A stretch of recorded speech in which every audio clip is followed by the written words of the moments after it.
আজ ভেবেছি রাতের খাবারে তরকার ডাল বানাবো। আমি কিভাবে তরকার ডালটা বানাই তাই আজকে তোমাদের সাথে শেয়ার করব। প্রথমে তরকার ডালটাকে রাতের বেলা 6 থেকে 7 ঘন্টা ভিজিয়ে রেখেছিলাম। তারপরে ভালো করে ধুয়ে নিয়ে কিছুটা পরিমাণ জল এবং লবণ দিয়ে 3 থেকে 4টা সিটি দিয়ে ডালটাকে সেদ্ধ করে নিয়েছি। এরপরে 2টো ডিম ফাটিয়ে নিয়ে তাতে স্বাদ অনুসারে লবণ দিয়ে নিয়ে খুব ভালো করে ফেটিয়ে নিতে হবে। এরপরে কড়াইয়ে কিছুটা পরিমাণ তেল দিয়ে ডিমটাকে ভুজিয়ার মতো করে খুব ভালোভাবে ভেজে নিতে হবে।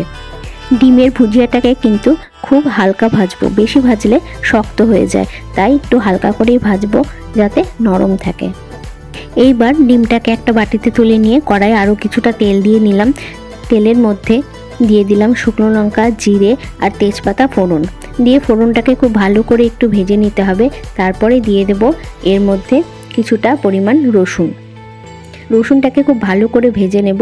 তারপরেই দিয়ে দেব এর মধ্যে পেঁয়াজ কুচিটাকে খুব ভালো করে লাল লাল করে ভেজে নিতে হবে।